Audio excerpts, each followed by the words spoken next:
Bézier, you are on Intruders TV. I'm with Mr. Klaus Schroeter from NanoIdent.com. Thank you for being here. Can you explain us briefly what is your product about? NanoIdent is the leading company in the space of printed semiconductors. This little vial contains liquid semiconductor. It has properties like silicon, but it's liquid. And this means we can use printing systems to print semiconductor devices on plastic foils. This is an example. This is a plastic foil. It's bendable, partially transparent, ultra thin. And this is a new kind of semiconductor devices. Such a device, this is by the way the largest semiconductor device, the largest optoelectronic sensor ever built. What kind of application can we imagine this could be placed in? We are focusing on optoelectronic detectors and applications around these detectors. Optoelectronic detectors detect light and convert light into electrical signals. And a very good example for a detector is your camera. A CCD camera chip is an optoelectronic sensor. And that's basically the function of these printed sensors. They convert light into electrons. Applications are mass applications in the biometric space.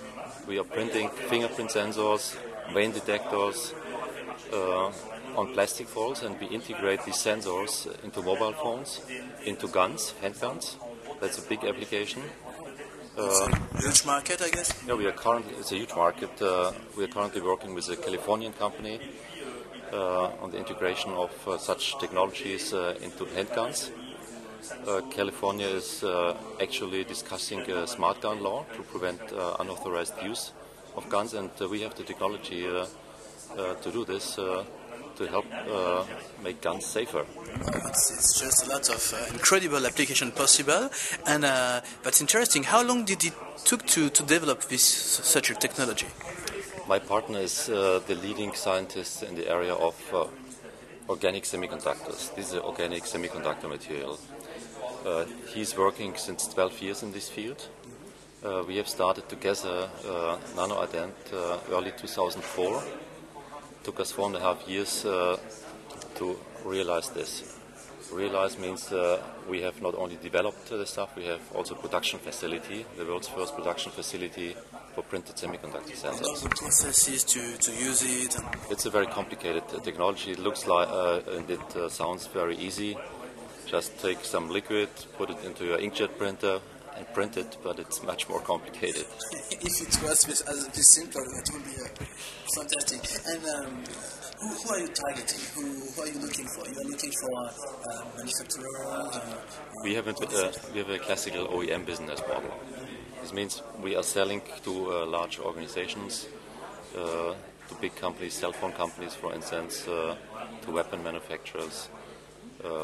And we are targeting also another application besides biometrics. That's a medical application and environmental test application. The same technology can be used to print sensors, optoelectronic sensors, for what we call a lab on a chip, a mobile chemical or biological lab. This means you can use a small device like your cell phone, plug this sensor into this device, and this device can analyze then with this chip's blood. So if I'm diabetic, for example? Exactly, yeah. You can analyze blood, you can do an allergy test, for instance, and detect allergy genes in your blood. You can detect infectious diseases. You can use it for water test, for environmental test. It can be used for milk test to detect antibiotica, for instance, in milk. That's a very big application in Europe. And what about the cost? Is it more expensive as a semiconductor? Oh, no. This is the big advantage of this. It's not only thin and transparent and flexible, it's also extremely cost effective. So such a device is so cheap that you can dispose it after one-time use. And this is the beauty of this technology. A silicon detector in this size would cost a few $100s. And this costs less than $1. It's a big cost advantage. That's very, very impressive. Today, we are here at the cleantech showcase. What are you expecting from this kind of event? What do you want from this talk? It's mainly a contact event. We have met investors, we have met very interesting technology companies which could be interesting for corporations. So it's a networking event for us. What do you need now? You need investors, you need...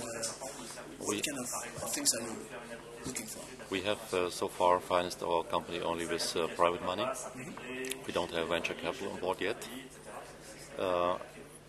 And we are currently preparing our last financing round before we do an IPO. That's a 20 billion financing round. We are looking for potential investors. That sounds very promising. And so far, as we are at the second day of this conference, have you been happy with the contacts you have made? How is this edition? Do you like it? Yes, we have made a couple of high-level contacts. Very interesting contacts which could pay off very soon. Of course, of course. And so it's a major event for you to come here. What about the European market? There's of course other things, but any targeted countries specifically?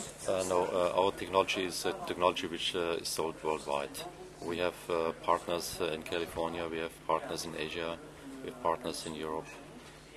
If you develop such a technology, then it is not intended to be used only in one country. The development is so expensive that you have to address a global market. We are already a global company. We have our headquarters in Austria, in Linz.